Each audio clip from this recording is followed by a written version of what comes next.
Uh-huh. Uh-huh. Uh-huh. Uh-huh. Uh-huh. Uh-huh. Uh-huh. Clap your hands. Clap your hands. Clap your hands. Clap your hands. Clap your hands.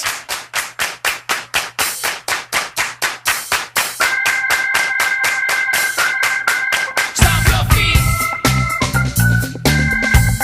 Stomp your feet. Stomp your feet. Stomp your feet. Stomp your feet.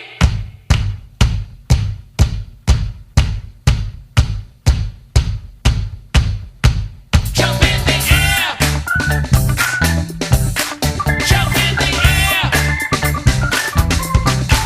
Jump in the air. Jump in the air. Well, live on air. Welcome to the Meagan Efed project, episode number 21. Yes, you get two back-to-back Efed projects. We had one yesterday with Ben, aka the Efed asshole, and we're going to continue with the UTA theme. So, my second guest of 2015 happens to be a wonderful Efeder himself. It happens to be Zilla. Ooh, that's me. Yay! So, welcome on the show. Thanks. You're welcome. Thanks. Clap your hands, do do do do do do do. Clap your hands, do do do do do. I was asked to sing that. All right. Yes, it's a catchy theme song. I Clap love Your it. Hands happens to be my favorite theme song, and you just fall in love with it. You want to get behind it. Yeah, and it's worth noting, 2014 theme music of the year, as it did take that award, and it also accompanies the 2014 best entrance of the year, which is Uncle Rocky and Robot Pete. So. So as always, I'm not going to ask Zilla how he's familiar with the EFED project because he listens to it, which I'm really happy about. So he's really familiar with it. Yeah. But we're going to get down to everything. So Zilla, like everyone, you have to take the floor. The number one question is, how did you get into EFEDing? Wow. I can actually pin down the exact moment when I got into EFEDing. It was actually back in 1999. I had just moved into a new apartment, and I had this roommate who was kind of a stoner burnout person, was hardly ever there. So I had the apartment all to myself. And the one thing he did have was internet access, which was not something I had regularly by myself or with a lot of quiet time to spend it on. And I found the internet to be kind of boring.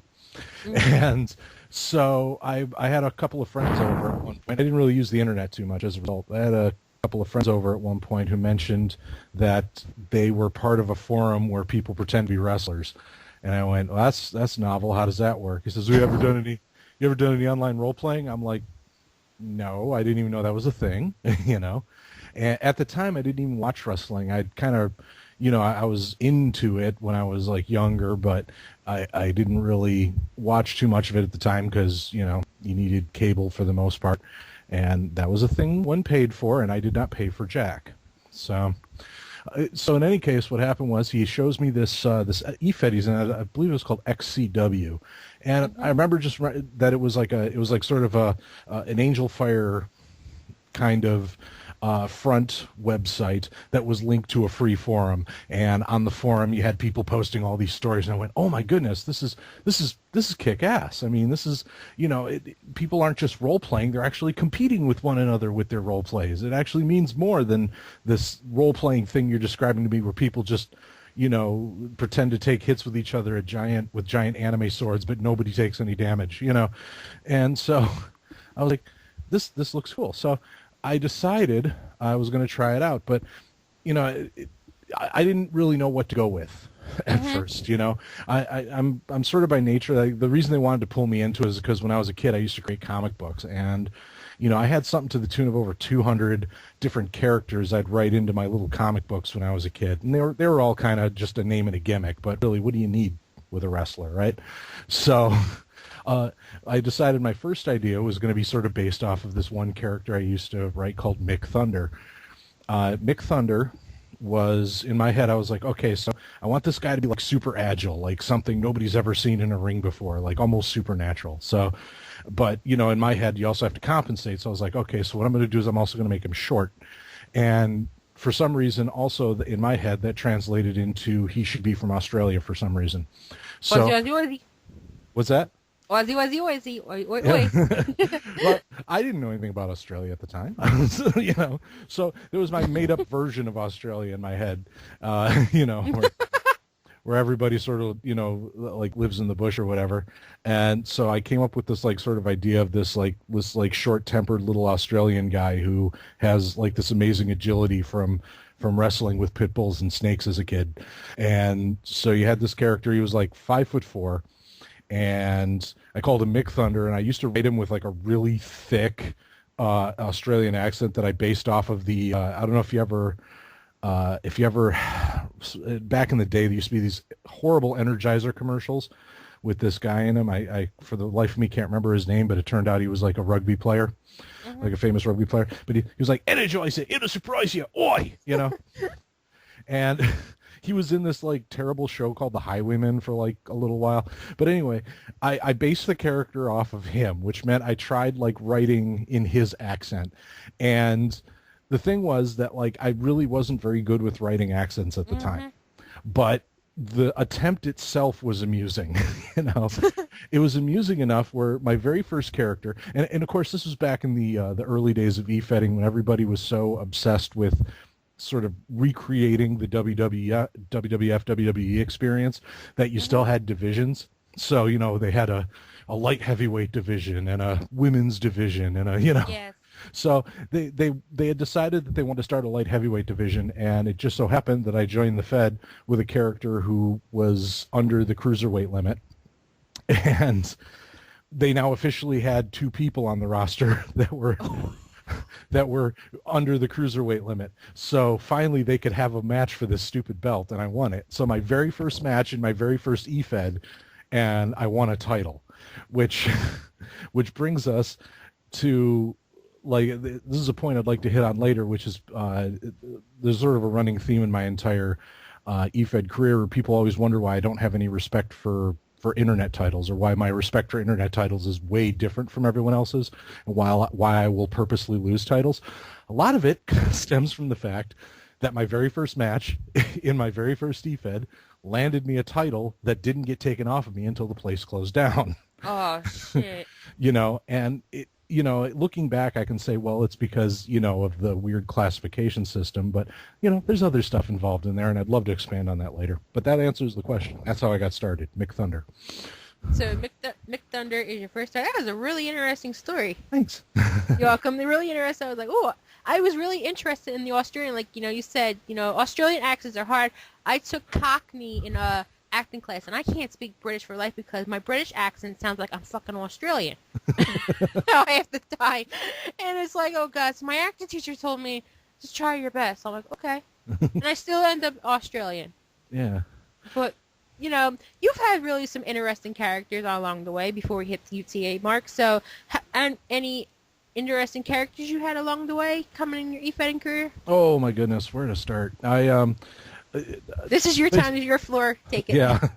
What's I'm trying to think about is I start a new character pretty much every Fed I go to. Like that, for me, making a character is the most fun part. So, but I think some of the most interesting concepts, let's start with Zone Capone, who was probably the first serious character I started playing that actually chased a title, and it took him 5 years to get one. Zone Capone was started by me. I was joining this other Fed, RWA, and during their first formation, when they were sort of a break off from another Fed called Strike Fantasy Towers, and that's one of those Michael Pettis Feds. I don't know if you're familiar with Boardwalk Wrestling. Yes, Michael Pettis did like the Meagan Efed project, so shout out to Michael Pettis. You can come on here. It's all open. If Zilla can do it, hell, if anyone can do it, this is open. Yeah. So I'm familiar with him. Yeah. But I'm not familiar with Boardwalk. Right. So Boardwalk is got a similar story to the original RWA, which RWA was Renegade Wrestling Alliance. It was started as a way to separate some folks from Strike Fantasy Towers and sort of apply a new, different vision that Michael Pettis had. So in his first run, he had something, I want to say it was roster about 20, 30 guys. And I wanted to be a part of it because there were some folks joining him that I knew. But of course, I wanted to create a different character. I feel like I had tarnished Mick Thunder in this small, crappy Fed called TAWF, and that's a whole other story. We can talk about bad Feds later. But anyway, so I'm going through, and like one of the things I liked doing when I'm creating characters, I wanted my character to be unique. You know, I wanted to, back in the day, everybody used, existing wrestlers as their lookalikes. And I really wanted it so that, whenever people put together material for the posters and the graphics and stuff, I really wanted to sort of stand out. So I wanted to pick somebody that wasn't on them all the time, in wrestling gear and wrestling poses all the time, but I still wanted to look like a wrestler. So I used to go through bodybuilding sites. And I had this concept for a character in my head. I was calling him the Heckler, and the idea was that he was a former wrestling fan who went to a wrestling show, heckled the wrong wrestler, and got his ass beat, and decided that if he wanted to continue heckling wrestlers, he had to become a wrestler himself. That was the base concept. So I'm looking through these bodybuilding sites, and I run across the story of a real-life bodybuilder named Zone Capone. His real name is Zune Nordquist, or I believe it's Kevin Nordquist or something like that, but in any case, he's a real-life guy, and he used to be completely skinny string bean guy, and then in like the space of 7 years built himself up into this huge powerhouse. And I went, that's exactly the kind of story I need for the Heckler, but this is a real guy, and he's got a real website, and he's obviously very protective of his interests. So in my naivety, I was like, all right, I probably should ask him for permission first. So I wrote him an email, okay, and I was like, excuse me, Zone, I'm a big fan of your work here. I want to use your image and likeness and parts of your story in a character that I'm writing for some online role-playing, and I'm wondering if that's okay if I do that. So I got a response back from him after a couple days giving me the okay. And then I go back to his site to go looking for pictures, and he's got my letter on his fan page. Oh, my God. Yeah. In fact, if you go to zonecapone.com and you go to his fan mail site, you scroll down, you're going to find a letter from Zilla that I wrote him back in like 2000 to use his character as permission. It's still on his site. In any case, I got full permission to use his image and likeness and use his story. I started writing as a character. It turns out he's probably one of the most well-known characters that I'm known for in multiple Feds. I've played Zone Capone in, I want to say, like 4 or 5 different Feds, which is unusual for me. Like I said, I make a new character for every Fed I go to. But let's see, Zone Capone, I've played him in RWA, briefly, I think, in SFT. Played him in Elite, which is one of my favorite E-Feds of all time. We'll have to talk about that. He made a brief appearance in Boardwalk.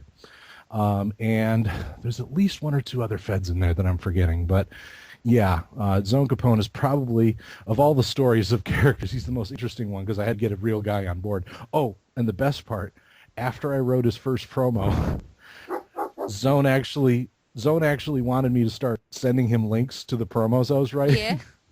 He stopped reading after a while, but the first couple he always had feedback on. So here he is. He's sitting here, and he's like, man, this is awesome. I'm sitting here, I'm eating a potato, and you've written my character eating a potato. It's so awesome. I'm like... So yeah, that's the story of probably the most interesting character. Sometimes I'll get some ideas for characters that are just way out there. Like I think a more recent example would be Zillionaire Jones. So sometimes all you get is a name. Like in my head, I got the idea for the name Zillionaire Jones, and I went, okay, I want to use that for something, but I don't know what.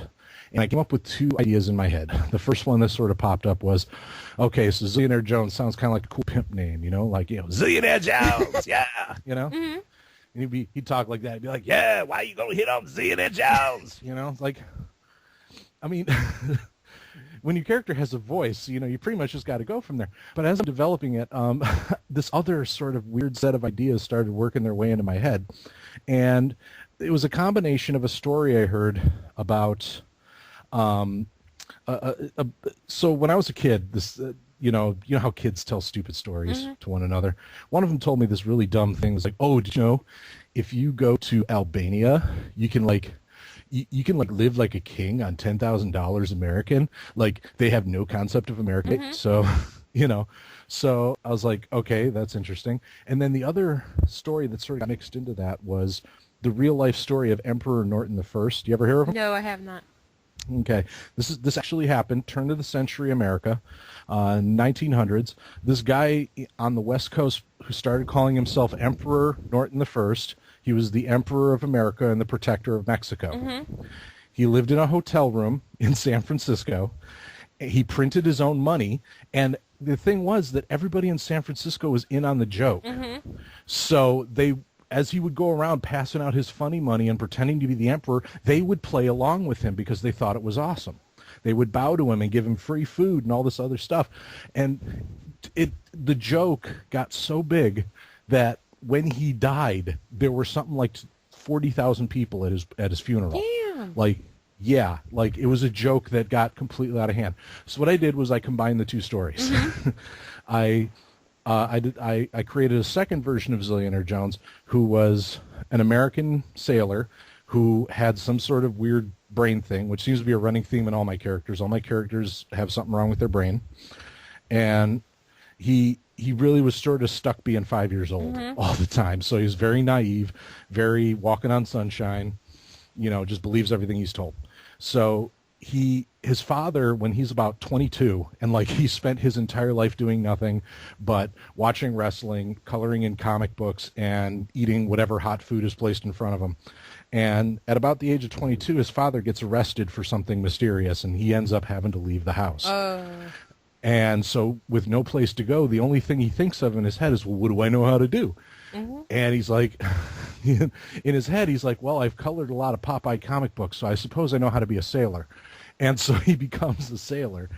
And while he's doing the only thing he's good for, which is KP duty, another sailor tells him the story I was telling you about with Albania, and how you can live like a king there if you have $10,000 American. Right. And so this idea gets stuck in Jones's head, and his real name is like Ralph A. Jones, which is great because a lot of times if you look at my characters and you can figure out what their full names are, the acronym of their name will actually spell out something that's, will tell you something about the character.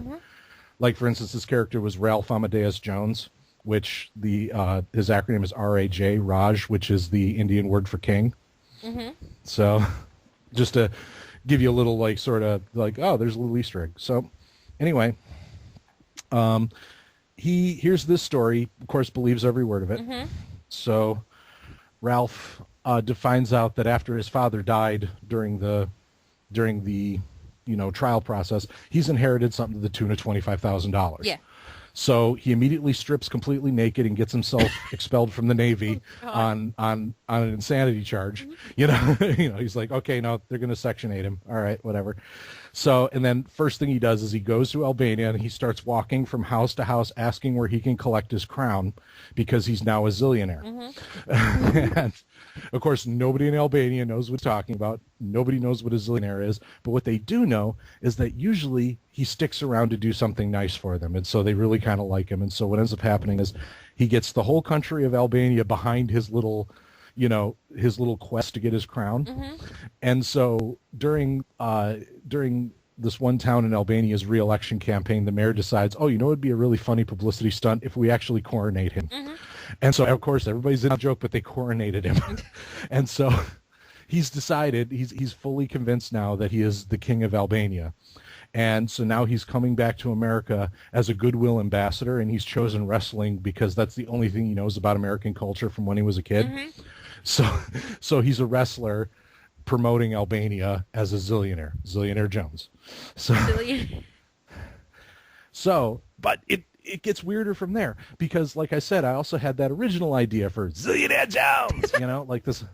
Okay, so he's still bouncing around in my head. So I'm like, I've got two Zillionaire Joneses in my head, and the other one wants to be a valid character. He still wants to exist, but there's this white guy that took his name. So now I'm in this one Fed, and as Zillionaire Jones, and Zillionaire Jones like has a couple successful matches, and then I start doing tweets from another guy calling himself Z Truth, who wants to know who the fuck this white guy is that's taking his name that he was born with, and using it as a worker when he's been working with that name for 5 years on the indie circuit, you know. So I ended up starting this whole imaginary feud between two guys named Zillionaire Jones. Oh, God's sakes. Oh, for God's sakes. That's wild. Thanks. I'm laughing like, oh my God. This is... I got to do it one more time. Zillionaire Jones! So speaking of characters and speaking of well-known names, I'm not familiar with Boardwalk, as I said, but I'm familiar with UTA, which have the Good Friends and Kush. So I'm going to ask a question to you. What the hell possessed you to bring in a robot? Efed? What possessed me to do what now? Bring in a robot. Oh, okay. So You are the UTA story.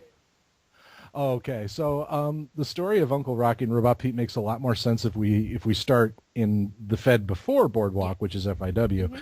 So FIW was sort of I have this friend of mine, Chris Conley, who, or actually I should probably call him the Supreme Force, which is most people would know him as on forums. He is probably the best friend I've ever had in Fetting, and where he goes, I go, and a lot of times where I go, he'll also go. You know, for better or for worse. We've led each other to some great places. We've led each other to some bad places. But the thing is, eventually, if one of us is there, the other one will eventually show up. And it's just because we really enjoy each other's styles. I love competing against him. I love working with him. You know, he's easily, if I had to pick a top favorite E-Feder of all time, it would be him.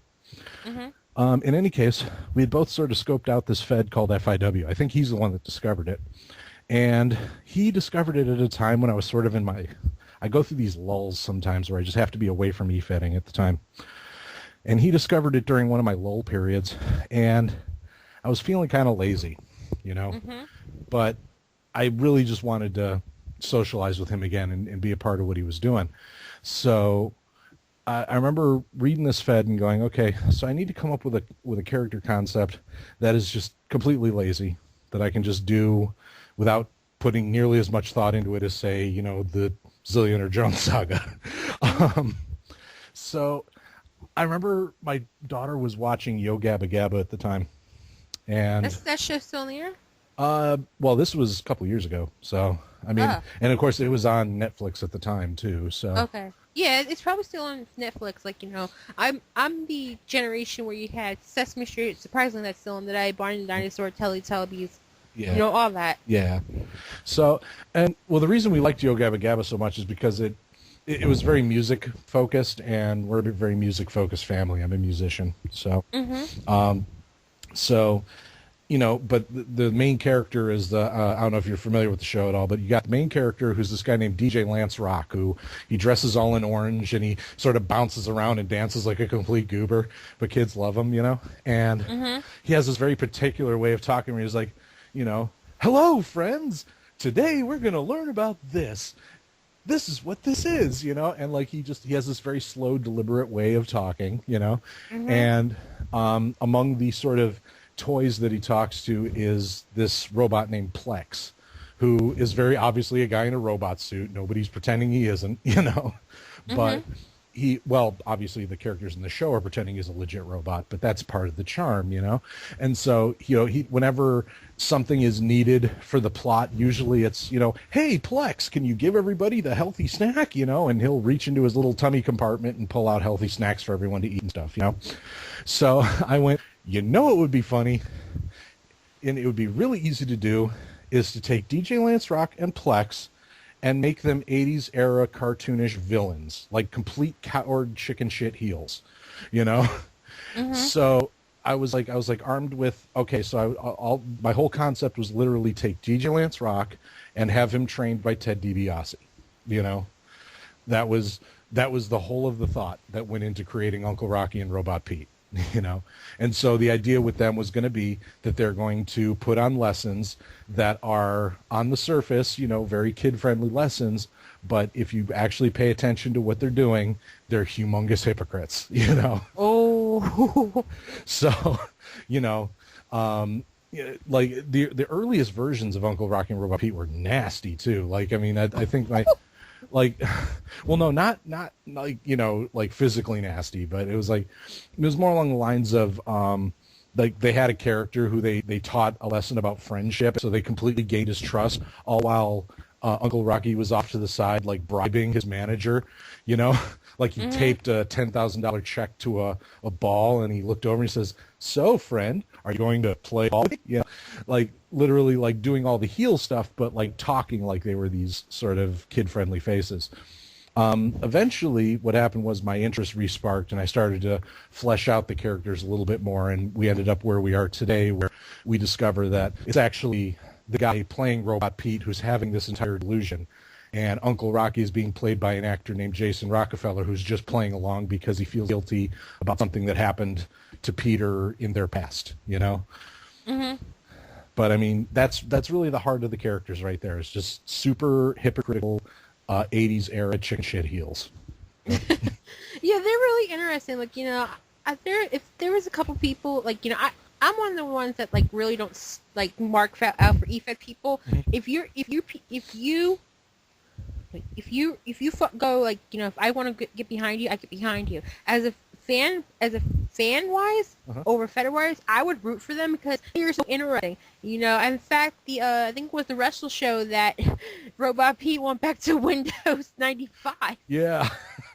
That was hilarious. Oh, you know, I got to throw a lot of credit to Ben Halcomb on that one because, you know, what happened was I had a particular vision in my head for the way that the Robot Pete suit would work, and he really just took that and cranked it to 11. He did a lot of hard work on building a Robot Pete suit that would actually do all the things that I wanted to do creatively with it, and then turned around and started doing those same things better than I would have. So that whole rebooting to Windows 98 face thing, that was him. That was all Ben. That was classic. He really, like, he just on a regular basis he comes at me with, "Hey, what if I had Robot Pete do this?" And I went, "I wish I thought of that. That was awesome." You know. You know, when I think of the Good Friends entrance, you know, clap your hands. Yeah. I think of Robot Pete spinning around and clapping his hands. Oh, totally. Yeah. Oh, the best part is too. I wrote in his entrance that he's actually got. He's got confetti launchers in his hands and head now too. So whenever their name is said, he just spreads out his hands and a bunch of colorful confetti comes out. You know. He's like pew pew pew. Yeah. But you know, who was the other one? Uncle Rocky. But he's really not really interested with regarding Christmas with the whole Santa Claus thing. Oh yeah. I think you did a really good invitation with him. But you know, you were doing invitations on the show. How would Uncle Rocky sound in real life? You know, in my head, he always sounds exactly like DJ Lance Rock, where he's always, you know, "Hello, friends," you know, and I can't really do the voice as well because it really, there's some. You did the best, what the hell was that guy? He played Diago in Oh, the night I did Gilbert Godfrey that during was the award hilarious. show. That was classic. Yes. We were here with USA up all night, doing the Gilbert Gottfried voice. Yeah. That's really interesting. Yeah, I tend to do voices. It comes from a long childhood of doing D&D and running games. You have to do the different voices, otherwise you can't tell who the different characters are. So, but yeah, Uncle Rocky's voice is a little more difficult to do because it really is organically based on DJ Lance Rock. And if you ever listen to him talk, then you know how Uncle Rocky talks, at least when he's a character. You know, when he's out of character, I imagine him talking a little more like Samuel L. Jackson. But and then, man, I don't know how to do a Samuel L. Jackson without saying "motherfucker" every third word. So you know, so that's interesting. You do really good voiceovers. Thanks. Thank you. You're welcome. But if you were able to do a robot, how would? Oh my God, I would need special equipment to do Robot Pete because you know, like in my head, Robot Pete talks like this, but he's got a little more ring to his voice. You know. Yeah, that was actually really good though. Better than me, what I can handle, even though my Australian accent's like bad. But moving on to Kush, since you know, I think Kush. So Oh yeah, Kush is the kind of character I've been wanting to play for years. You have no idea. Kush is a perfect example of what I've been wanting to do with Efedding for years, but have been just too lazy. Kush is so little backstory for those not familiar with the character. Her full name is Bechtel Kush. She's half Indian, half German. She is when I say Indian, I mean East Indian, and she is in every way unorthodox and non-traditional. I really went out of my way to make sure she wasn't, maintaining any traditional standard of beauty. I purposely told Ben, it's like when you're doing her poser, she's pear-shaped, okay? Like she's not fat like Karma, but she's not twiggy like your standard diva either, okay? She's got small chest, big ass, and she's pear-shaped, but she's still athletic. All of her strength is in her legs. When you're doing her face, think your little sister, or more correctly, how about your big sister that's socially awkward? And as far as personality is concerned, I did want her to have some sort of like personal thing that was kind of keeping her from understanding people 100%, but I didn't want to go overboard like I do with my characters. So I settled for autism. So she's got a form of autism that basically it affects her social skills. It would also have affected her motor skills, but that's where I also get into where her father, who is originally from Kolkata, India, is very devout Hindu, and he taught her how to meditate.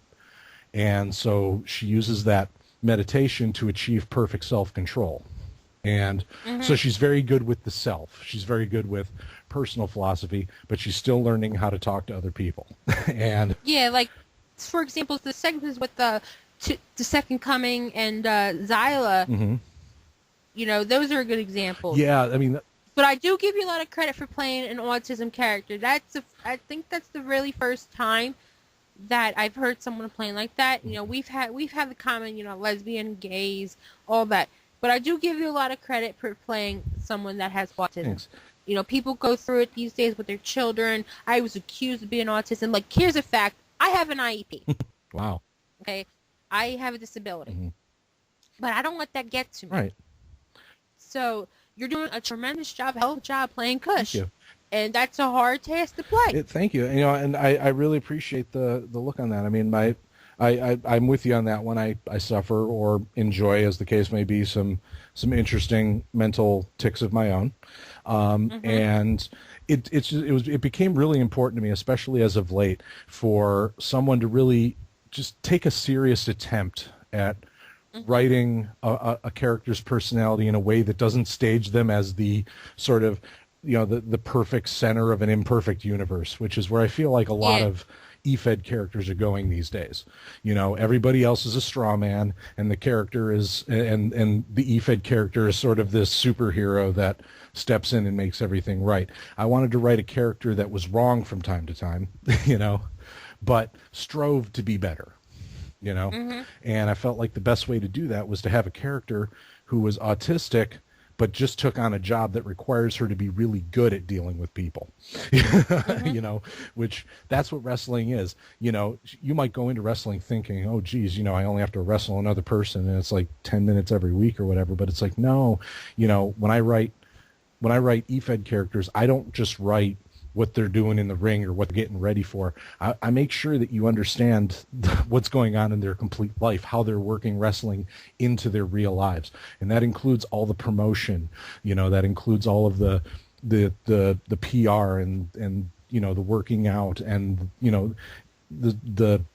just working all of those little details in. And I really, I feel like that's the struggle I'm writing for Kush right now. Like, you have her down. Like, I think it was her first match, ironically, against me at the time. And when I thought of Kush, I thought, oh, marijuana.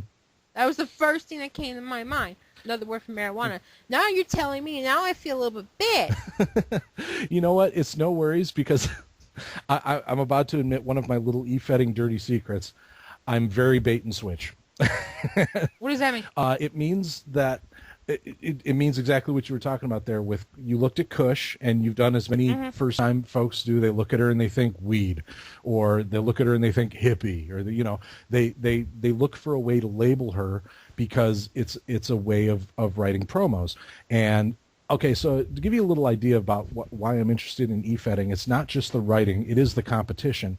And even from very early on, I was very competitive, and I started to learn little tricks to, to be competitive. One of them is, bait and switch, where you create a character that evokes one idea so that, you have sort of this little, it's sort of like in wrestling where you sort of distract somebody so that they move in one direction, and then you use that momentum to get the advantage over them, because that's not what you were really trying to do in the first place. It's similar when you're writing an e-fetting. So if you can create a character that gets people thinking in one direction, but then you just completely go in a different direction that they weren't expecting, it gives you a little edge out the gate, So it's a little fun thing you can do.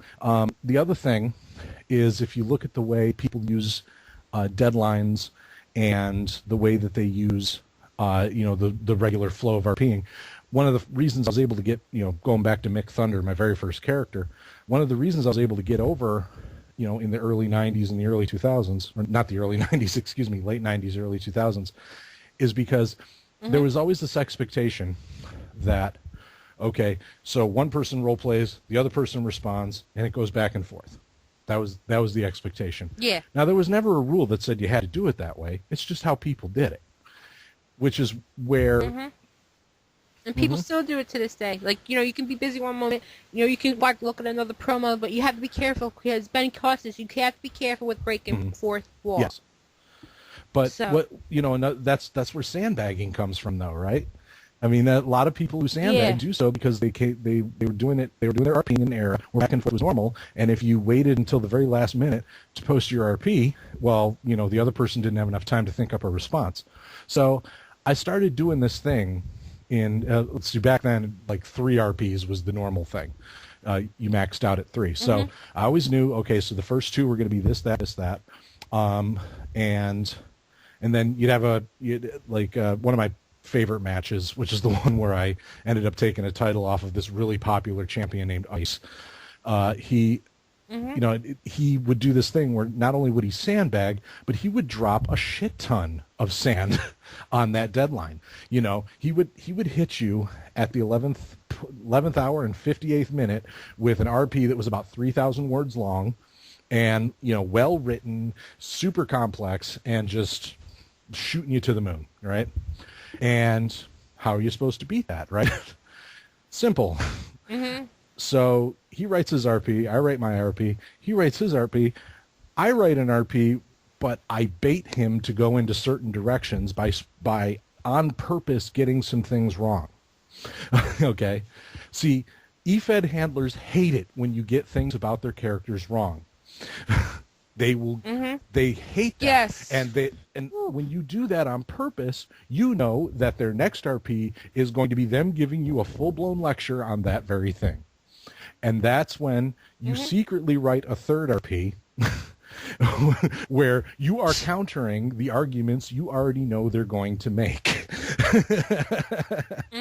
So what happened was, he wrote his very long diatribe on everything I was wrong about, and I only had to tweak maybe 15, 20 sentences, and I dropped a train on him. So he drops his 20 minutes before deadline. I drop mine 10 minutes before deadline. and it's like, what? I think is, I can never do that. Like, if you have, well, I'm guilty because I was waiting for what my opponent would say. I didn't want to be the first one posted because they would copy off me. Because my dumb ass, I would wait till the last friggin' moment, but despite the RP already being done. And then, I would look what they say. Okay, they said something, you say something. Oh, no, never wait for them to talk again. If possible, try to control what they're about to say. It won't always work. Sometimes you get folks that aren't going to take your bait. That's fine. That's where, you work on your own technique, make it as solid as possible, but don't be afraid to pre-write. Never be afraid to pre-write.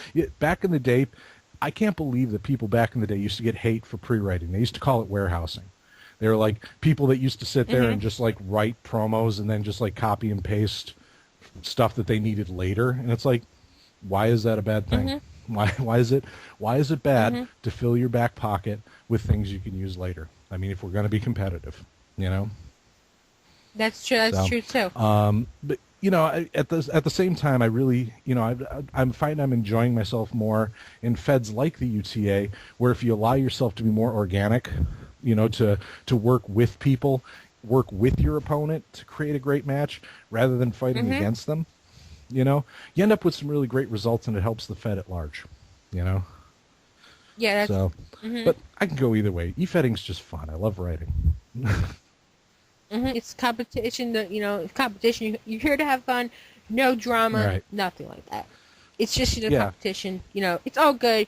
At the end of the day, your hard work pays off. Your dedication pays off. I've been in this for 10 years. You've been in this for now almost 16. Going back thinking of it, but you gave your general thoughts on e-fetting.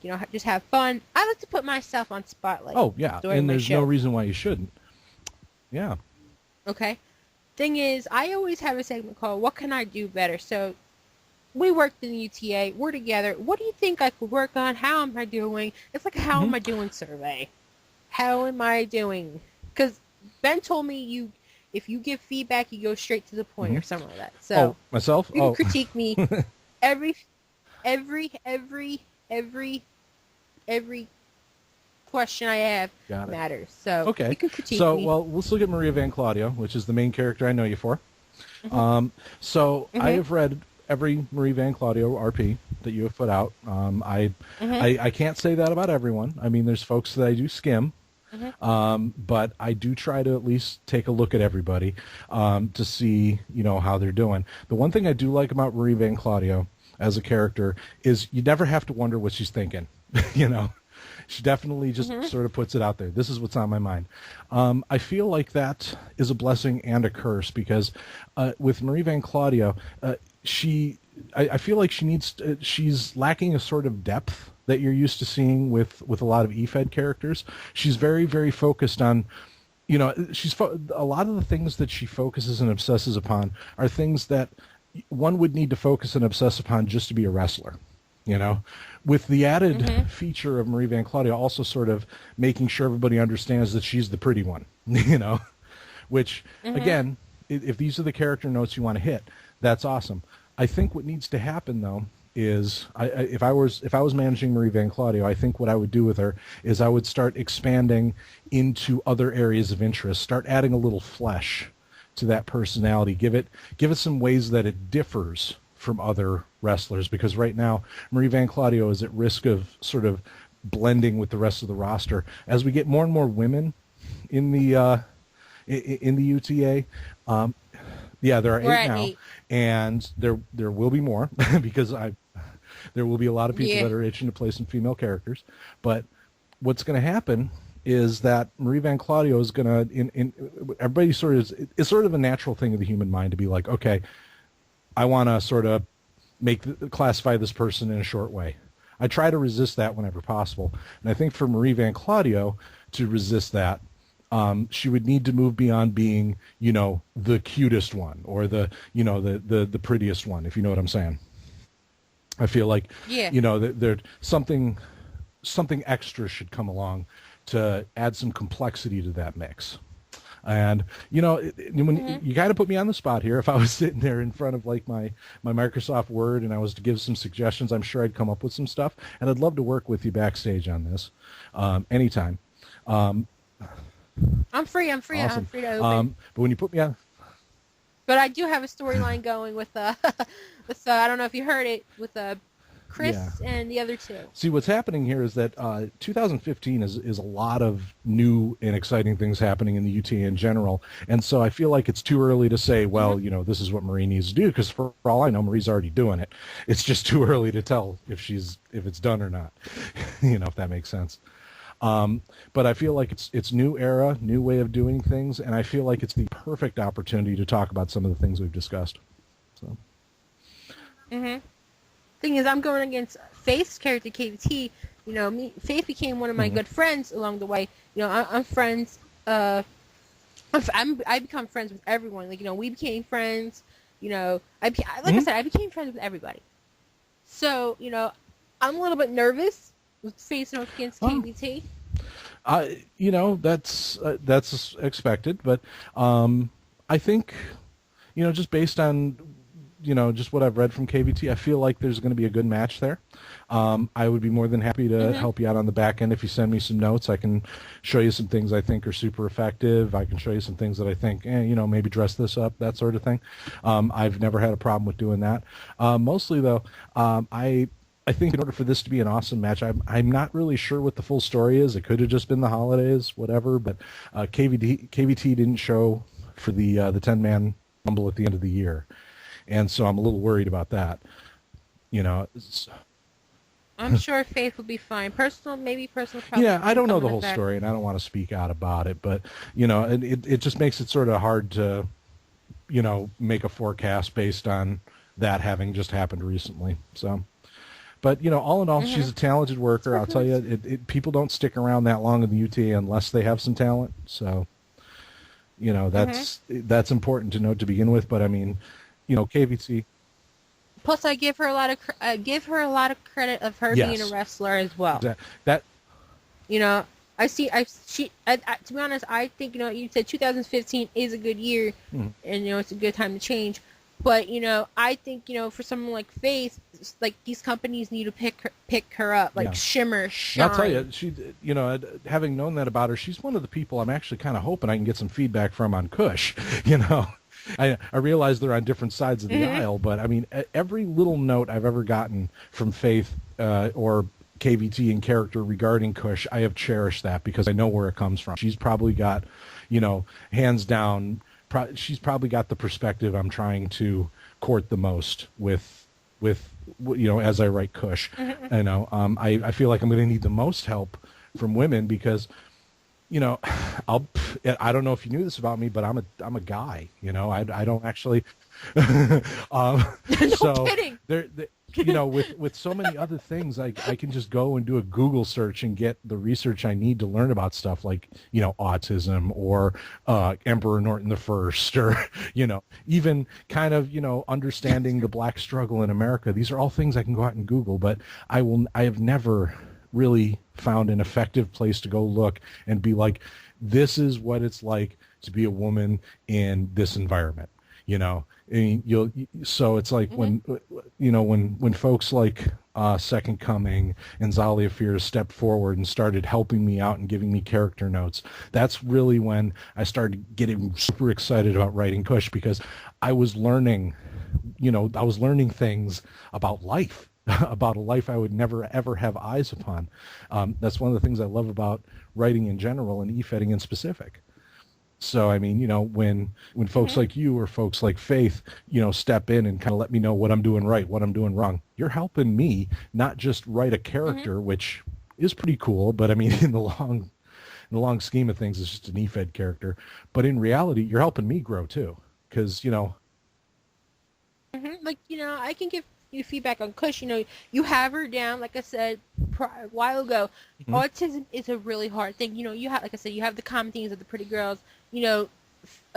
Kush, she wants to be the anti-diva. The people, the divas that we see. Like Paige was a good example, but she ended up being on Total Divas. So in a way that hurts. But Paige, to be honest, is really good on Total Divas. She's hilarious too. She's like a common person, like in our reality today. Outside of wrestling, she's just like us, despite us being younger. But the way you have Kush down is Kush, like I said, autism hard. She's the anti-girly girl, as we put it that way. If I was allowed to have a second character, I would help Kush. So because I can see a lot of Kush in me, because well, I'm really shy. I try my best to make friends, and but when I start talking, it's like easy. I make friends easy, but at first I'm a little bit quiet. I try to struggle conversation. At the end of the day, if you want to work with each other, you work with each other.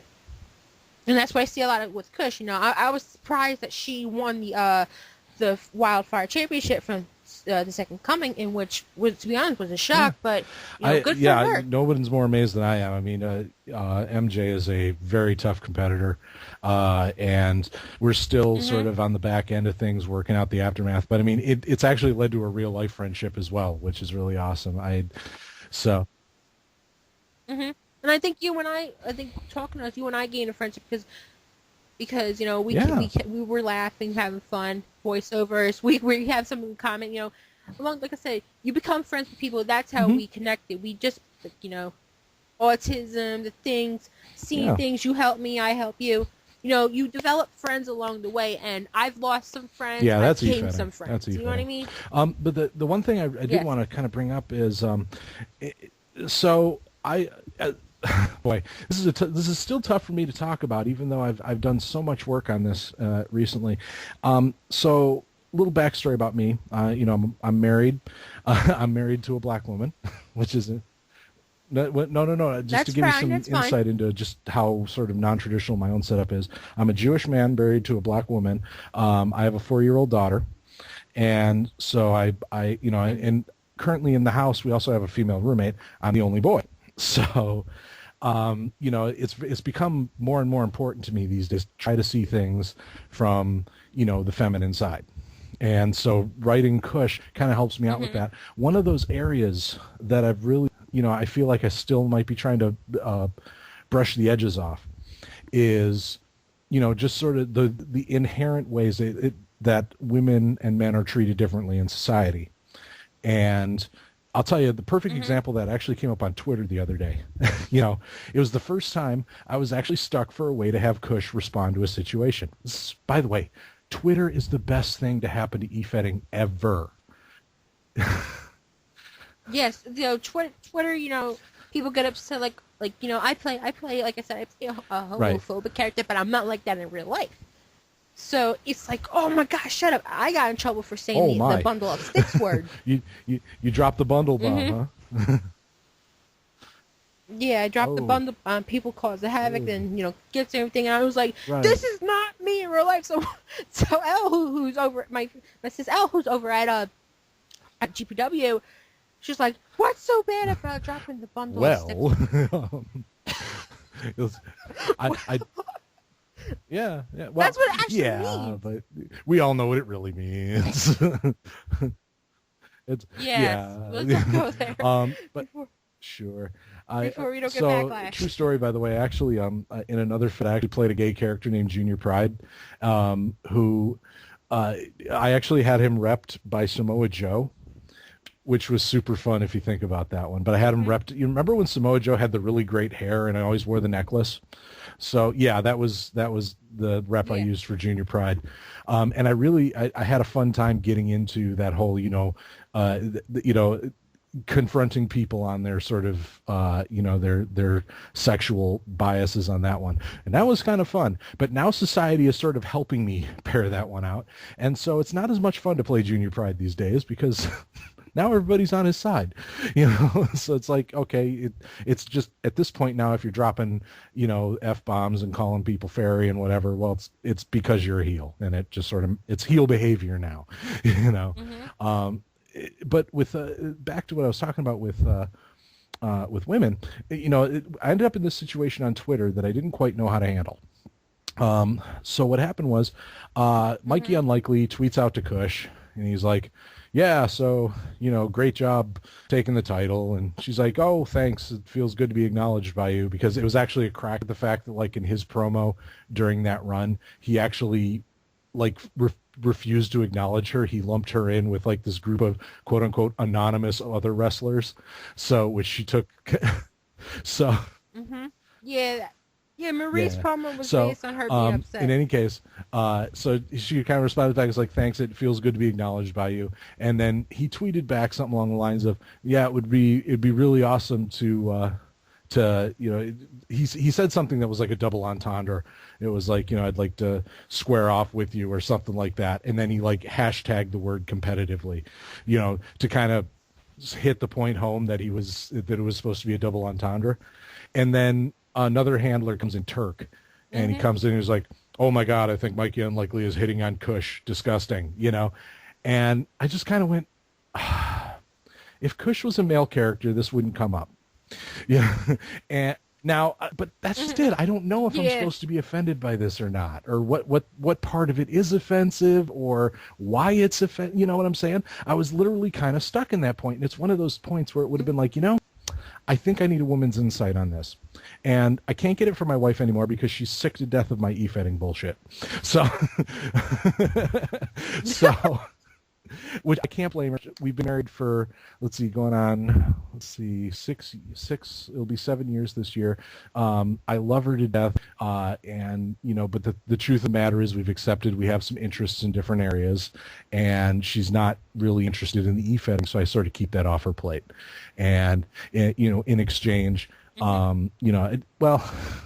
I still have an interest in Dragon Age, so it's not like a fair swap. But a lot of times she'll play ahead in like a game series that I have sort of marginal interest in, but I don't really understand as deeply as she does. And so she'll get super excited about it and spoil stuff, and I'll be like, okay, I don't know if I'm going to be able to play that now because you spoiled that for me. But it's like, so we, it's one of those sort of little compromises where it's like, okay, I'll try to keep this stuff off your table. You stop spoiling video games for me. So, So in any case, what's happened is when I have these conundrums come up, I'm less likely to go to my wife and be like, sweetie, why is this a thing? Why does this not feel right? And why am I having a hard time reacting to it? So, but those are exactly the kind of struggles. Those are exactly the moments that I wrote a character like Kush for, so that I can confront them and be like, okay, what's the deal with this? Why is this a problem if it is indeed a problem? And, it's to challenge my line of thinking. I play black characters so I can challenge my whiteness. I play, characters from other countries so I can challenge my Americanness.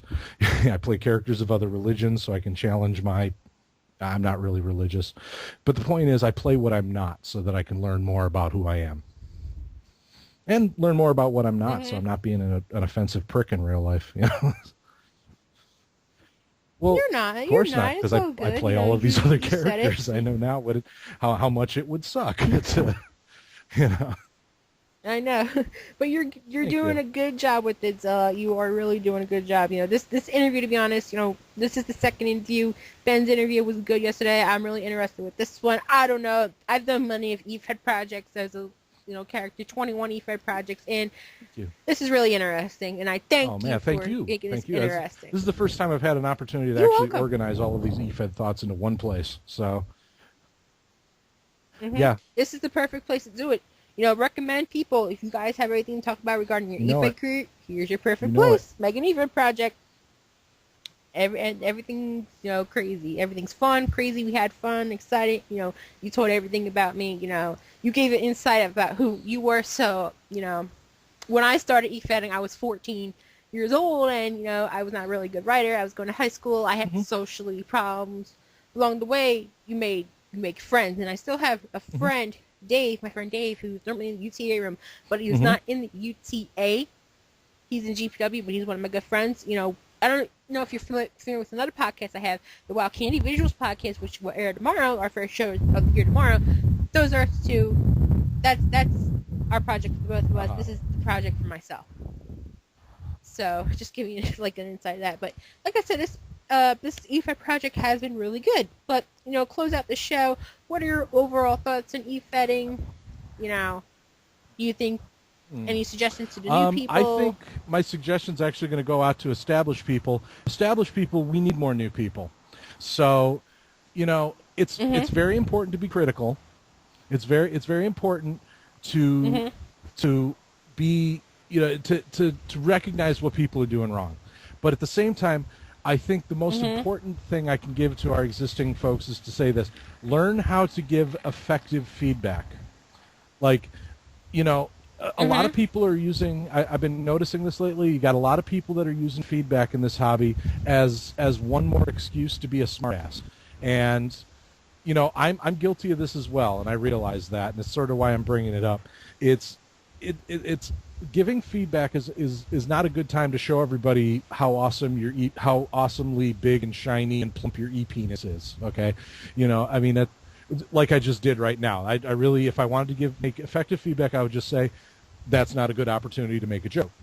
So there is an example in line of why e-fetting feedback, the best e-fetting feedback is just going to be straightforward. It's going to be sans humor, or at least humor lights, and try to, just be gentle, because we need to get some more life. We need to get some new blood into this hobby, because I think e-fedding is probably the best hobby that the best non-video game hobby that there is on the internet right now.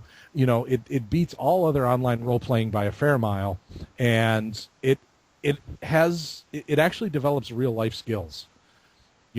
That's the most important part. Mm-hmm. You can sit there and say that WoW, World of Warcraft, oh yeah, that gives you team building skills, and Call of Duty gives you accuracy or whatever. And it's like, you know what?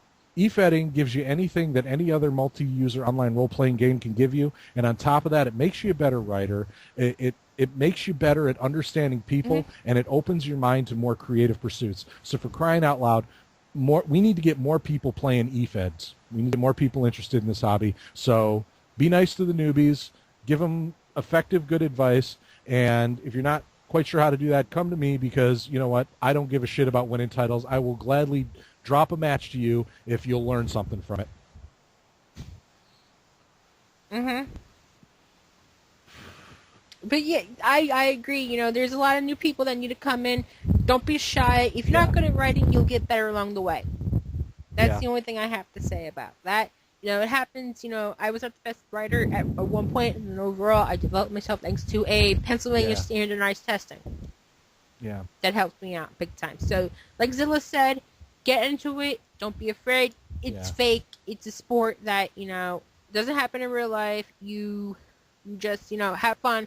Just have fun for the hell of it. You make your own character up. It's not real. It's not to be taken seriously. Exactly. Get in and you know have what? fun. One more thing now that I'm thinking about it.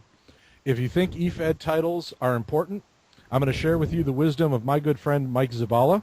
I dare you to put the title on your resume.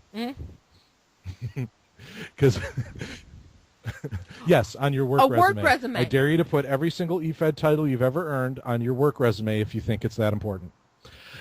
Every time somebody talks about EFED titles like they're this super important thing that validate your skills and stuff as a writer, I always think, who my favorite wrestling champion of all time is? David Arquette. Because he's the only person I ever think of whenever I see that big belt come out and somebody holds it up. I'm pretty sure David Arquette is the reason why they had to switch belts. So over the WWE finally. But I mean, in all seriousness, it's like the wrestling belt represents a point in time where you bested some other folks, in the judgmental eyes of between one and several people in one particular fed. And so it's nice to have the belt, but the belt titles don't end arguments about yourself. And in fact, you're always worse now than you will be in a week from now. So you'll always get better. So none of us are at our peak, not even myself. So, just try to remember that, have a little humility, and don't use the title belts as an excuse to browbeat people. That's all. Perfect. I love it. Thank you, Zilla, for that advice. So, with that being said, that wraps up the 21st edition of the Meagan Efed Project. As I said, Zilla, thank you so much for being on and taking your time out. Working on it. I hope you get better. Because, as you said, kidney stones and your recent medical problem, not really good. So take some time to rest up, heal up, and kick some ass. Because we don't need people being sick. So, if you want to be on the show like Zilla, Ben, Dave, Pedro, Jeremy, the list goes on and on about who was on the EFED project, feel free to come on. It's www.facebook.com/Meagan, MEAGANS, EFED project. I sent a request to you on Facebook. I'll give you the page. You can follow me on Twitter at Meagan, MEAGAN, G1990, or Meg, EFED project to make it easier. Thank you so much, Zilla. Guys, subscribe below. If you want to come on the show, don't be hesitant. And thank you very much.